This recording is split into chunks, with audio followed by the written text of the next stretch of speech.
Kita telah melihat firman Tuhan, saudara, mengenai bersungguh-sungguh hati mengikut Tuhan, yang berarti juga saudaraku bersungguh-sungguh hati mematuhi seluruh firman Tuhan. Bukan sebagian daripada firman Tuhan yang kita sukai saja kita patuhi, tetapi semuanya firman Tuhan perlu kita patuhi, saudaraku. Waktu itu ada 4 perkara yang perlu kita perhatikan supaya kita patuhi, yaitu pertama, janji-janji Allah, ya. Nah, saudaraku, banyak sekali janji-janji Tuhan yang diberikan Tuhan kepada murid-muridnya, dan luar biasa indahnya, luar biasa berkuasanya. Tetapi supaya janji-janji itu genap kepada kita, saudara, kita harus jadi murid. Dan minggu yang lalu kita melihat bahwasanya untuk menjadi murid itu, saudaraku, kita perlu menyangkal diri dan mengangkat salib. Firman Tuhan berkata, jikalau kamu tidak menyangkal diri dan tidak mengangkat salib, kamu tidak dapat menjadi muridku. Saudaraku, tidak bisa diboleh-bolehkan dalam hal ini. Kalau Tuhan berkata tidak dapat, nggak usah dicari jalan yang lain, saudaraku. Kita hanya bisa menjadi murid Yesus kalau kita mau menyangkal diri dan mengangkat salib. Kemudian satu lagi, kalau seorang tidak meninggalkan bapaknya, ibunya, dan melepaskan segala sesuatu daripadanya, segala hartanya miliknya, ia tidak dapat menjadi muridku. Itu juga benar, saudaraku. Tuhan minta penyerahan diri penuh. Milik kita, milik Tuhan, saudaraku. Tuhan yang punya semua, kita hanya mengaturnya saja. Dan kalau Tuhan berikan berkelimpahan, puji Tuhan, kita atur dengan baik, saudaraku. Turut dengan kehendak Tuhan. Nah, saudaraku, lalu Tuhan berjanji, barang apapun yang kamu minta, aku akan memberikannya padamu. Ini satu janji Tuhan yang begitu indah, yang cukup membawa berkat bagi kita. Apa saja yang kamu minta, aku berikan padamu. Kemudian baca ada perintah Allah, saudaraku, yaitu hendaklah kamu saling mengasihi, sama sebagaimana aku telah mengasihi kamu. Dengan demikian dunia mengetahui kamu murid-muridku, yaitu jikalau kamu saling mengasihi. Saling mengasihi, saudaraku. Saudara, ini semua bisa jadi, saudaraku, bukan dengan kekuatan kita. Baiklah kita jangan mencobanya, saudaraku, dengan tekad kita sendiri, saudara, dan kekuatan manusiawi kita, atau kekuatan pikiran kita, saudaraku. Kita harus bersandar pada Roh Kudus yang diberikan Tuhan kepada kita. Roh Kudus menyanggupkan kita, saudaraku, untuk mematuhi firman Tuhan. Nah, Roh Kudus, saudaraku, menyanggupkan kita untuk mengasihi, saudaraku. Karena buah roh yaitu kasih. Nah, saudaraku yang kasih dalam nama Yesus, jadi perintah-perintah Tuhan ini tidak bisa kita penuhi dengan kekuatan kita. Kita perlu Roh Kudus yang sudah diberikan Tuhan kepada kita, menolong kita, saudaraku, menyanggupkan kita, ya, menggenapi semua perintah-perintah Tuhan dan larangan-larangan Tuhan. Jangan kamu menjadi serupa dengan dunia ini. Jikalau seorang mengasihi dunia ini, maka jangan kamu mengasihi dunia ini. Jangan, Tuhan berkata. Ini tidak ada padanya kasih Bapa. Jadi harus pilih salah satu, kasih dunia atau kasih Bapa. Kalau kita mengasihi dunia, kasih Bapa tidak ada, saudaraku. Kalau kita mengasihi Bapa, harus tidak boleh mengasihi dunia ini. Nah, itu juga, saudaraku, hanya bisa kita laksanakan, saudara, dengan kuasa Roh Kudus yang dianugerahkan Tuhan bagi kita. Kita biarkan Roh Kudus memenuhkan kita, mendiami hati kita, saudaraku, dan memimpin kita. Baru kita sanggup, saudaraku. Kemudian ada peringatan-peringatan, saudaraku, yang juga, saudaraku, hanya Roh Kudus juga, saudaraku, yang bisa mengingatkannya kepada kita. Peringatan-peringatan, awas, dia katakan, nabi-nabi palsu, dia katakan, ya, dari buahnya kamu akan mengenal dia. Tetapi dengan Roh Kudus dalam kita, Roh Kudus segera mengatakannya kepada kita. Nah, saudara, jadi semua kita perlu penuh dengan Roh Kudus, saudaraku. Memang dari mulanya Tuhan sangat menekankan, saudaraku, mengenai Roh Kudus ini, saudaraku. Mengenai Roh Kudus. Selama dia di dunia ini, dia banyak, saudaraku, bicara mengenai Roh Kudus. Supaya murid-murid menerima Roh Kudus. Menerima Roh Kudus. Bahkan Yohanes Pembaptis, saudaraku, sudah berkata bahwasanya yang datang kemudian daripadaku, aku tidak berlayak melepaskan tali kasutnya, dialah akan membaptiskan kamu dengan Roh Kudus dan api. Jadi Yohanes Pembaptis sudah mengerti, saudaraku, akan Roh Kudus, saudaraku. Nah, saudara, Tuhan Yesus juga menekankan kepada murid-muridnya yang mereka menunggu di Yerusalem, saudaraku, dan supaya penuh dengan Roh Kudus. Jadi semua kita penuh dengan Roh Kudus, karena bagi kamulah perjanjian itu, dan bagi sekalian orang yang telah dipanggil Tuhan, bagi yang jauh-jauh, bagi kita lah perjanjian itu. Terlebih kita yang hidup pada akhir zaman ini, saudaraku, di mana kasih manusia sudah banyak luntur, saudaraku, di mana dunia kelihatannya menguasai segala sesuatu, dan kita tidak berasal daripada dunia ini dan tidak boleh mengasihi dunia ini. Maka kita butuh sekali selalu senantiasa penuh dengan Roh Kudus, penuh dengan Roh Kudus. Saudaraku, Tuhan Yesus mulai pelayanannya, saudaraku, setelah dia dipenuhkan dengan Roh Kudus. Sebelum penuh dengan Roh Kudus, dia tidak melayani. Dalam Lukas 4, saudaraku, Lukas 4 ayat 1 dan 2, ya, diterangkan mengenai Yesus, ya. Yesus yang penuh dengan Roh Kudus kembali dari Sungai Yordan, lalu dibawa oleh Roh Kudus ke padang gurun.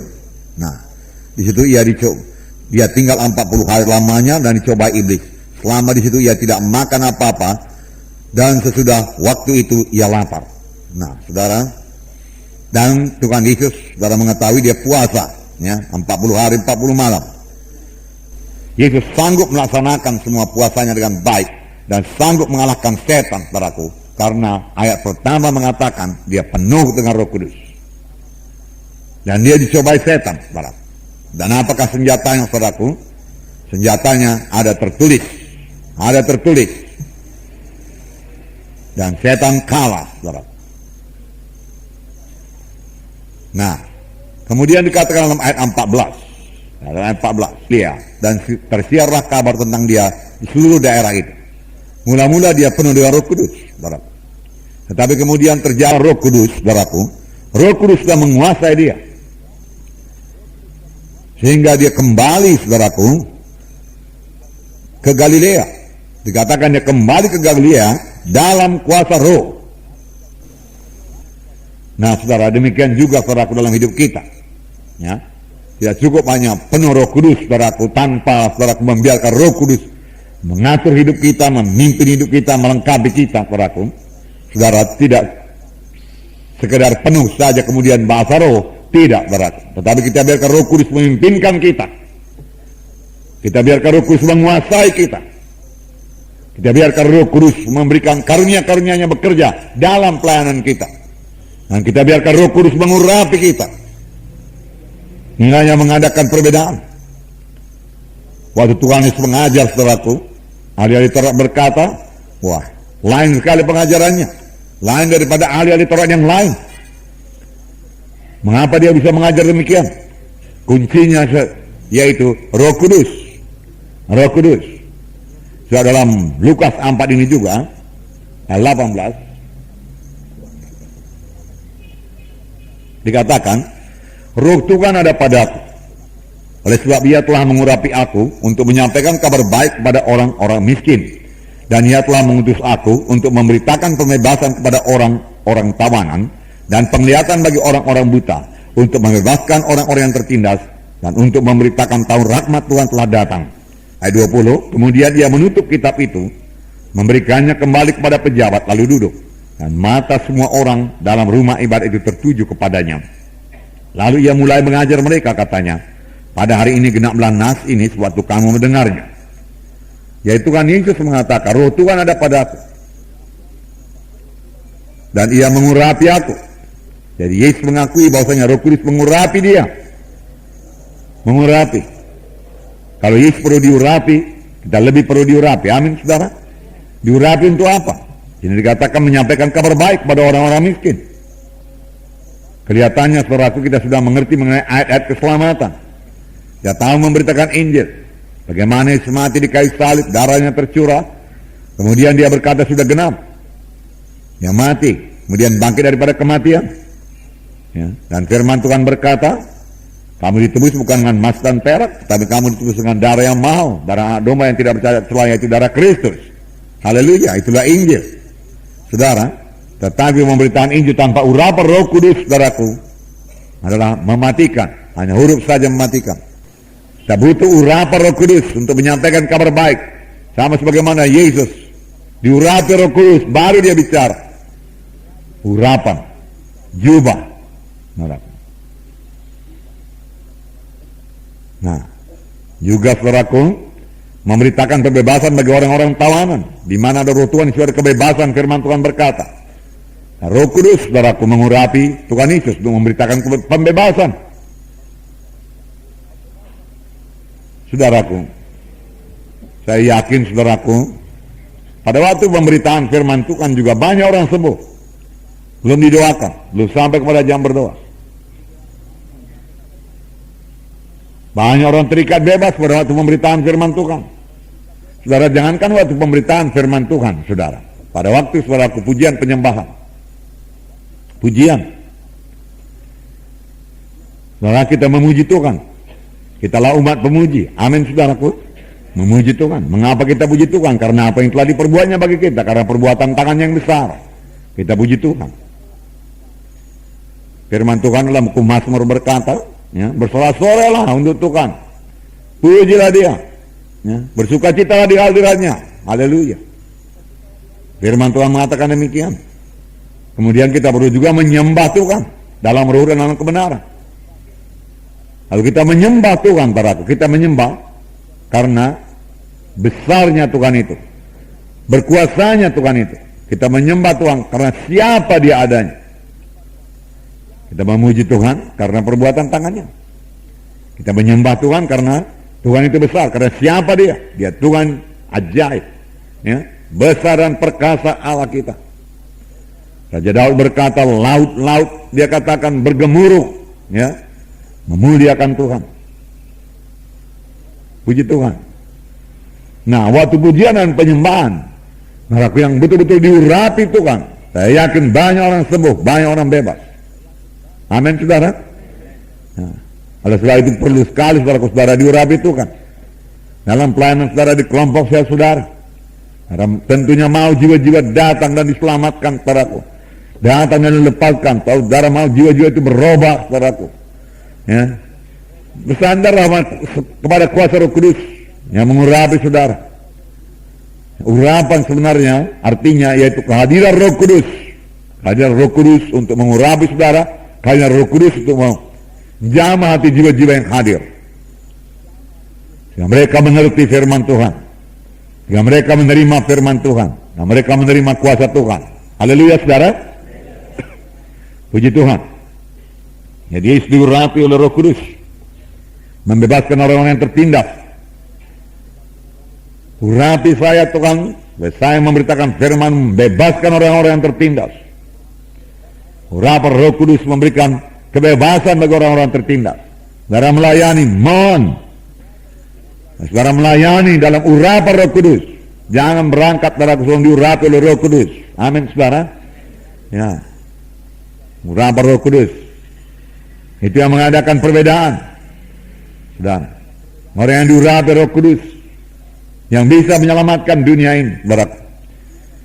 Tetapi jangan lupa, saudara, satu perkara lagi.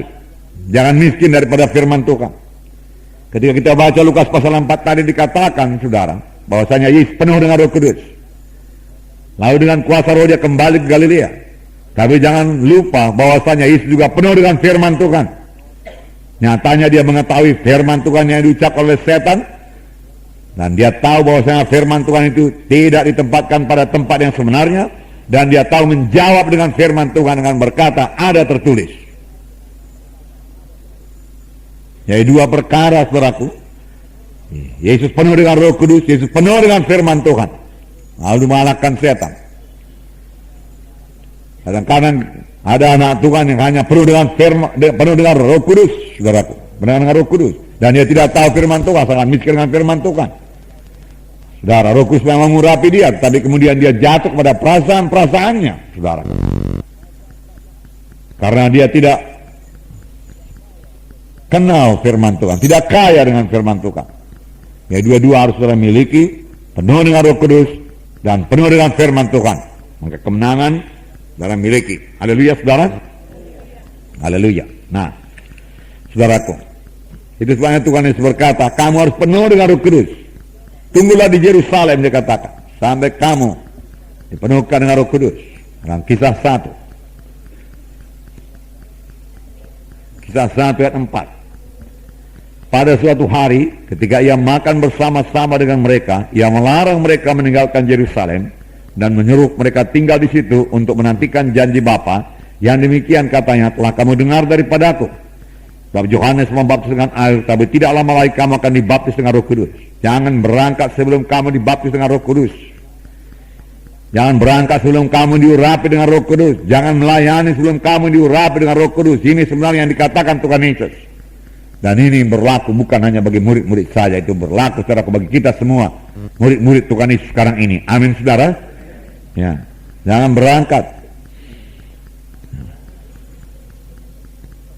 Haleluya. Bahkan setelah saudara penuh dengan Roh Kudus, saudaraku, saudara mau melayani kebaktian kelompok sel, saudara juga harus punya persekutuan yang indah dengan Roh Kudus. Amin. Ya. Penuh semalam, saudaraku, belum berarti penuh hari ini, saudaraku. Penuh semalam, hari ini juga penuh. Bersekutu semalam dengan Roh Kudus, hari ini juga bersekutu dengan Roh Kudus.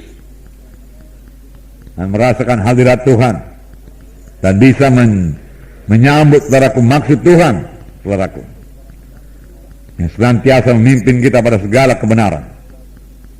Nah,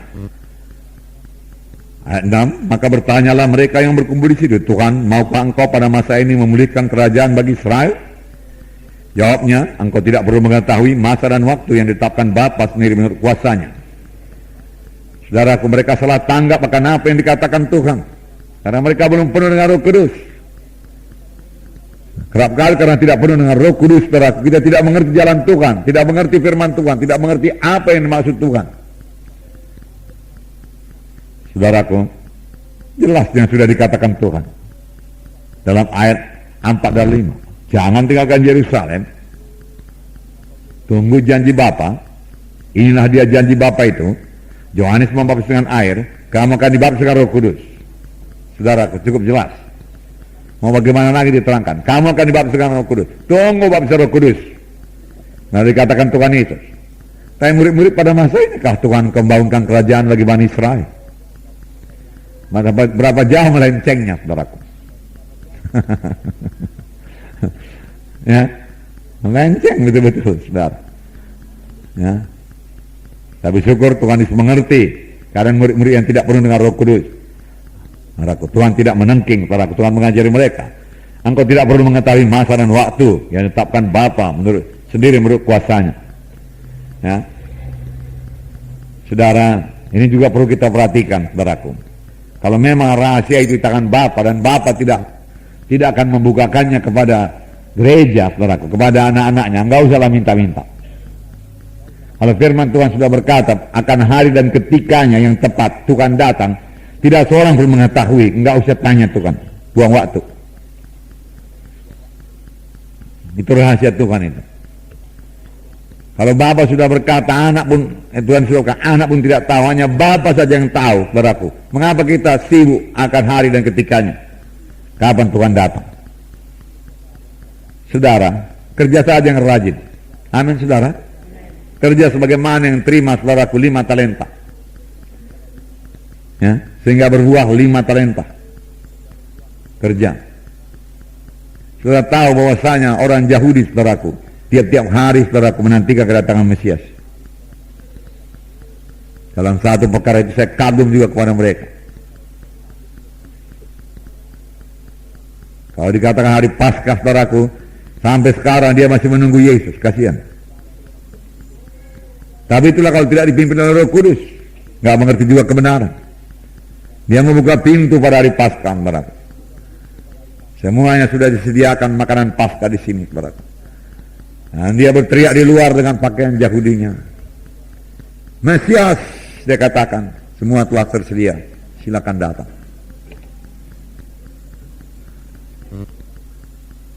Yesus sudah datang. Besoknya juga masih menunggu juga. Terus tunggu, terus menunggu. Sayang juga kalau kehidupan orang Kristen tidak menunggu Mesias. Yang saya maksudkan bukan kedatangan Yesus pertama kali, kedatangan Yesus kedua kali. Sebab firman Tuhan dalam Ibrani 9:28 dikatakan bahwa Yesus hanya kelihatan kepada orang yang sangat rindu akan kedatangannya. yang menantikan kedatangannya. Boleh jadi terjemahan bahasa Indonesia tidak begitu tepat. Dalam terjemahan bahasa Inggris sekarang eagerly, ya, sudah sangat rindu akan kedatangannya, sedang menunggu. Saudara, ada satu lagi perumpamaan. Apa itu? Satu hamba yang katanya tuannya lama lagi datang, ya, kemudian dia berlalai dan kemudian mulai memukuli hamba-hambanya, ya, karena dia tidak menantikan kedatangan tuannya tiap-tiap saat. Lalu dia memukuli, lalu tuannya akan datang pada satu saat yang tidak diduga-duganya, lalu saudara mencampakkan dia keluar. Saudara, kita menanti kedatangan Tuhan. Amin, saudaraku. Haleluya. Jadi lain waktu saya bawakan kepada saudara menantikan Tuhan ini. Karena kalau tidak menantikan Tuhan, kalau kita diobahkan seperti burung Raja Wali. Betul saudara? Membaharui kuat. Itu orang yang menantikan Tuhan. Ya. Bertambah hari bertambah segar, bertambah hari bertambah kuat, bertambah hari bertambah bersemangat. Karena dia menantikan Tuhan. Membaharui kuatnya. Anak-anak Tuhan harus menantikan kedatangan Tuhan kedua kali. Amin saudara. Haleluya. Roh Kudus boleh menolong saudara dalam hal ini. Pujilah Roh Kudus. Haleluya Tuhan. Nah kemudian ayat 8, tetapi kamu akan menerima kuasa kalau Roh Kudus turun ke atas kamu, dan kamu akan menjadi saksiku di Yerusalem dan di seluruh Judea dan Samaria dan sampai ke ujung bumi. Luar biasa.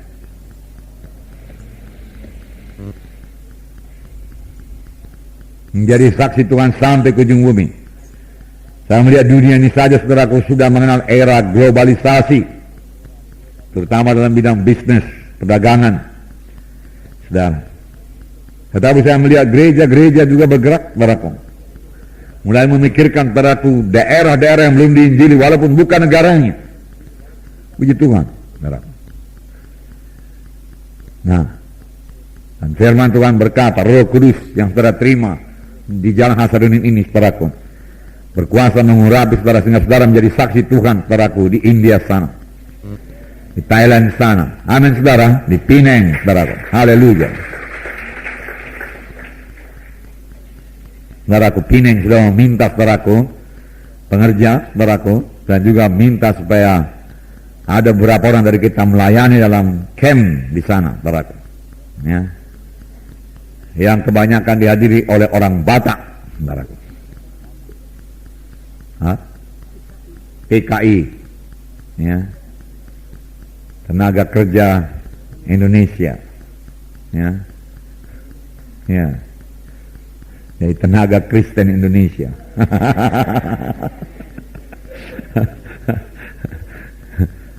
Di sini saudaraku, dia kurang peduli akan Injil Tuhan, tapi di sana dikatakan sudah datang penyakit rindunya. Dia rindu akan keluarganya. Nah, dan dia kepingin kali bagaimana keluargaku sekarang, apakah keluargaku selamat, sakit, bagaimana ini. Dia tidak tahu bersandar kepada Tuhan, lalu di sana dia mulai cari-cari Tuhan di sana. Nah, dan ada 4 orang anggota GKI kebaktian di situ, saudara. Di Penang. Rupanya saudaraku di Penang, saudaraku, ada ratusan ribu saudaraku TKI. Ada jumlah yang besar. Semembias saudaraku dengan anggota 10.000. Jadi banyak ladang. Amin saudara. Siapkan saya diri saudara. Firman Tuhan berkata, Roh Kudus, ya, akan menyanggupkan kamu menjadi saksiku di Yerusalem, Judea, Samaria, sampai ke ujung bumi. Sampai ke ujung bumi. Saudara, sebenarnya dia minta orang tua, ya, satu keluarga. Tapi saya lihat belum ada orang tua bersiap. Mari bersiap. Amin saudaraku. Ya.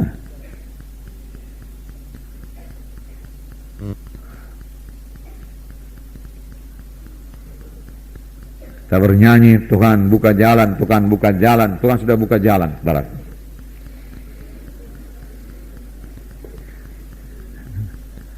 Ada lagi nyanyiannya lebih ke belakang lagi. Tahu Tuhan nanti buka jalan. Udah lama dibuka Tuhan jalan.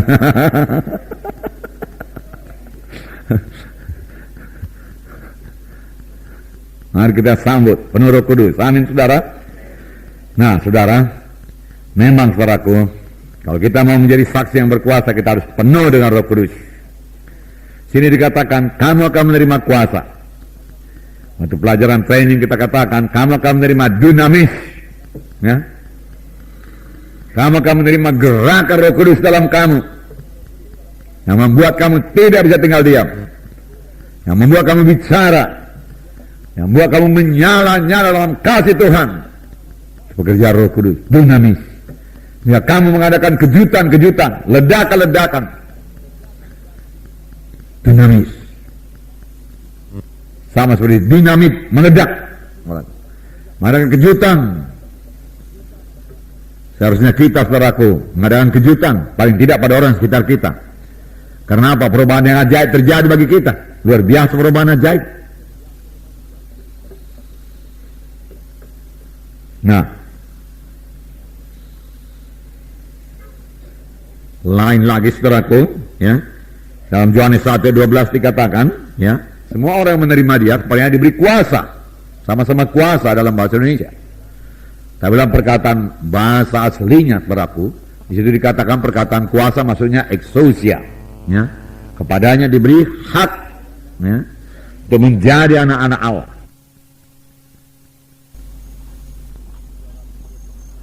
Saudaraku, mereka menanti Roh Kudus itu pertama kali di ruangan atas, ya, tertutup, ya kan, 120 orang, sampai minyak itu mengalir, saudaraku, di seluruh dunia menerima berkat sampai sekarang. Dan Tuhan menyatakan kuasanya bertambah-tambah lagi. Nah, saudaraku, haleluya.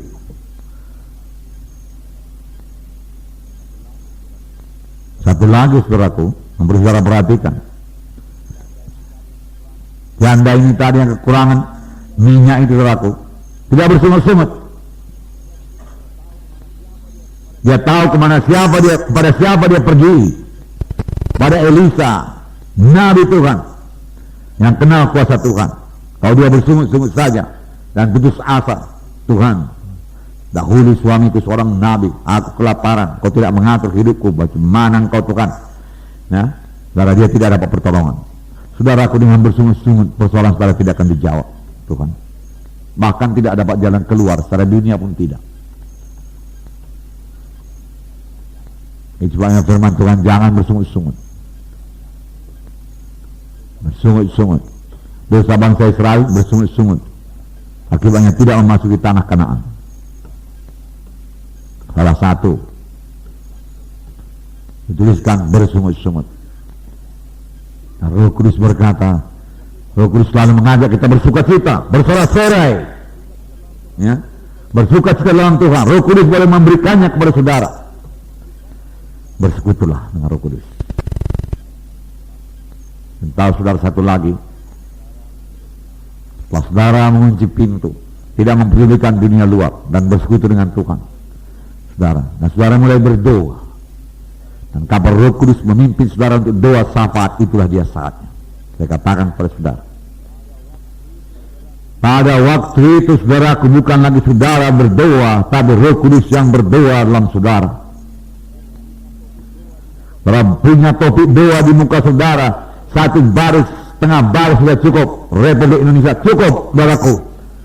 Roh Kudus bisa mengambil alih dan saudara berdoa, saudaraku, buat Indonesia, saudaraku, dengan pimpinan Roh Kudus. Karena Roh Kudus menolong kelemahan kita. Kelemahan apa? Kelemahan karena tidak tahu berdoa dengan sepatutnya. Tapi kalau saudara membiarkan Roh Kudus, saudaraku, karena Roh Kudus adalah pendoa syafaat yang paling ulung, paling berkuasa, paling didengarkan oleh Yesus, paling didengarkan oleh Bapa di sorga, karena dia memohonkan menurut kehendak Bapa. Saudara, perkataan yang keluar begitu jelas, terang, berkuasa, saudaraku, saudara sampaikan karena dipimpin oleh Roh Kudus, teguh adanya, penuh kasih, dan saudara boleh mencucurkan air mata walaupun saudara berdoa buat Indonesia. Roh Kudus.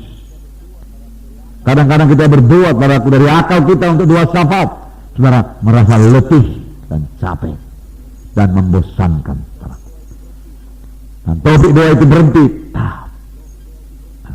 habis. Saudara baca lagi. Saudara biarkan Roh Kudus berdoa syafaat melalui saudara, mengalir doa itu kepada Bapa di sorga. Jatuh kasihan saudara pada banyak jiwa-jiwa Indonesia ini. Beri kesempatan pada mereka untuk mendengarkan Injil-Mu Tuhan. Tuhan, oleh sebab itu Engkau menjamin keamanan di negara kami ini Tuhan. Injil boleh kami taburkan Tuhan. Gereja-Mu dibangunkan Tuhan. Dengan Roh Kudus. Jangan mau berdoa syafaat. Dengar Roh Kudus. Roh Kudus pendoa syafaat. Ini memang salah satu poin peraku yang akan saya terangkan nanti pada hari Minggu. Haleluya. Amin saudara. Puji Tuhan. Saudaraku, marilah kita senantiasa penuh dengan Roh Kudus. Kalau demikian saudaraku, ya. Tanpa Roh Kudus apa yang bisa kita perbuat, apa yang bisa saya perbuat, saudara. Tuhan tegas berkata kepada murid-muridnya, tunggu di Yerusalem. Murid-murid yang sudah diajari Tuhan 3,5 tahun, apakah saya lebih daripada murid-murid itu? Tidak bisa. Apakah saudara lebih? Juga tidak, saudara. Pengertian rohani datang karena Roh Kudus. Saudara, saya katakan tadi, saudaraku, sudah kita baca sedikit bahwasanya Petrus mulai berkhotbah. Ingat dia yang dikatakan Nabi Joel, ya. Karena sebelumnya, saudaraku, dia masih bertanya, inikah saatnya Engkau membangunkan kembali kerajaan bagi Bani Israel? Tetapi setelah Roh Kudus turun, dia mengerti, saudaraku, bahwasanya itulah dia bab Roh Kudus seperti yang dikatakan Nabi Joel. Segera dia mengerti. Amin, saudara. Roh Kudus tak menerangi hatinya. Tiba-tiba dia mengerti.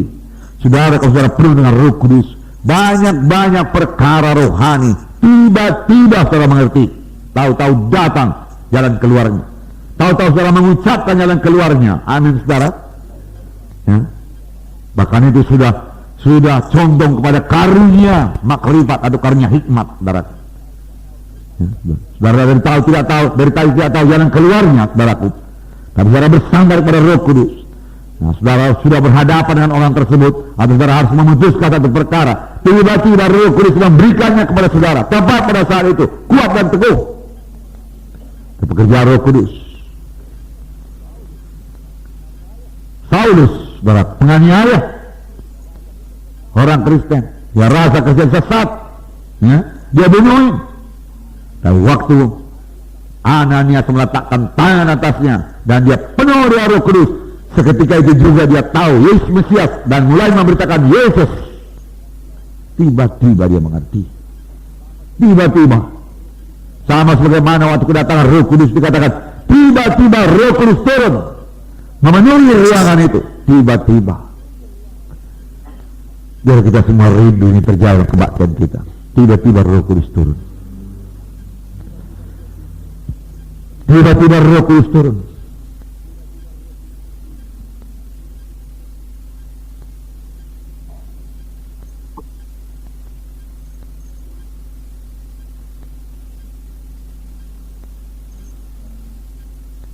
Haleluya, saudaraku. Tiba-tiba dia bisa bicara kepada saudara. Kalau saudara membuka hati, ya, jangan membiarkan perkara-perkara duniawi, kepentingan saudara sendiri memenuhkan saudara. Saudaraku, renungkan kasih Tuhan, maka dia bicara kepada saudara. Dia pribadi, dia hidup, dia bicara. Dan tiba-tiba juga dia bisa membuat saudara bersuka cita. Amin, saudara. Roh Kudus. Mari kita berdiri, saudaraku. Haleluya.